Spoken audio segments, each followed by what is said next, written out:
All right, seniors, this is the block day assignment. Our focus is RL4, once again analyzing figurative language and applying to context.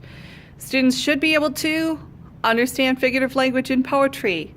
You are applying analysis to the specific poems today, and you're responding to analysis questions using the RACE format.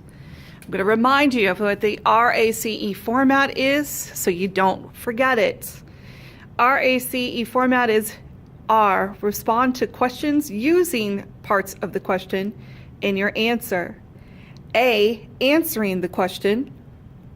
C, citing the answer with a quote or providing evidence for the answer.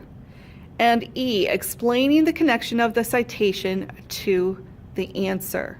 So remember how we were connecting things, a picture to the definition for the figurative language part?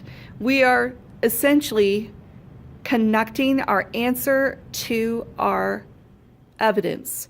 So we want to make sure that we're connecting those two. So that would be the because. So you have a quote, and this explains this, okay? So please make sure that you use this format.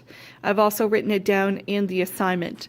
The assignment starts on page 2 in your Literature, Craft and Voice poetry book. Okay, so you are going to be reading this information, and it's giving a little bit more deeper information about why is poetry important. So there's actually a couple questions that deal with the basics of poetry. So the first question, why is poetry so important to many, will be in these two paragraphs. So you're going to read that, all right? Question number 2 talks about duffing into it, which deals with page 3. So find out what that means, explain it into the paper, okay? On page 4, we're reading an interview of Carolyn Forche, and it's giving background information right here to learn a little bit about her, and then the topics of her conversation in the interview. So reading poetry, interpreting poetry, and the story of the Museum of Stones, which is her poem that has been featured. So you have a couple questions that go along with that, 3 and 4, and then asking for you to read the poem. So you're going to read it the first way all the way through, and no stopping, and then you're going to read it stanza by stanza. Notice I've broken it down for you to answer certain interpretations of it, okay? So stanza 1, lines 1 through 4, describe the stanza. Think about literal and figurative language being used, imagery, literary devices. What comes to mind when you read that part? Okay. Then you're moving on to stanza 2, doing the same exact thing.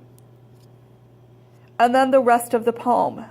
Stanzas are kind of, we can definitely see them here, and then it kind of just rambles on in this particular part. And the reason why, she talks a lot about different types of rock. So understanding that there's lots of rock talk in here, and then trying to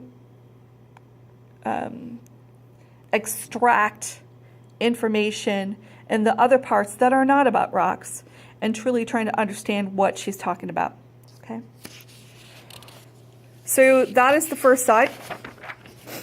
The next one is talking about writing from reading. It says, please answer the questions in the RACE format. Please look at page 9 for deeper reference to the poem. So we see the regular format right here on how she wrote it. But if you go to page 9, you will see it broken down. Notice in blue, it gives deeper detail to the poem.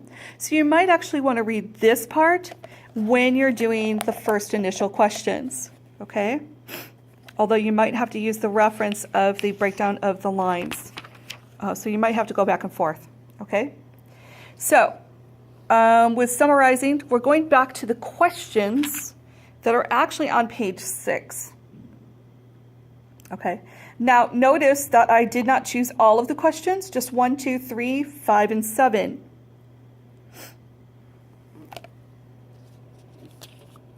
I also asked for you to explain number 5. It's too easy on its own.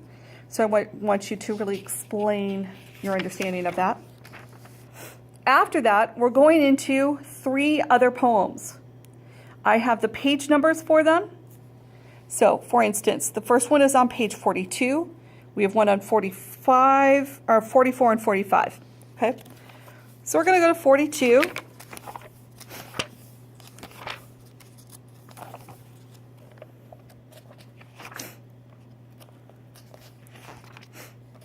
And there's quite a few short poems on those pages. But you are going to choose page 42, Elizabeth Barrett Browning's poem, which is Go For Me. There's 2 parts right here. And then there's questions to go along with that. Now, notice on the paper, though, I'm only asking for 2, 4, and 5. So you're only answering those questions. For William Dickey's Therefore, which is on page 44,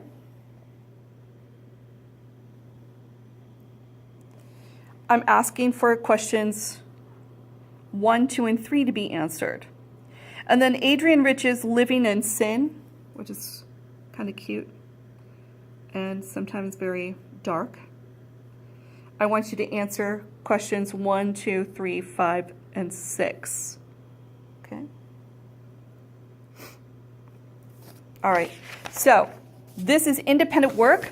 I do expect for you to have very independent answers this time because I want you to really show that you understand how to analyze these poems, okay?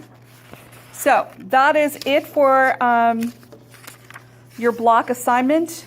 Again, if you have extra time, you are to spend it working on your vocab and grammar. If you are done with those, please work quietly. You should not have phones out for anything on these assignments. Have a great weekend.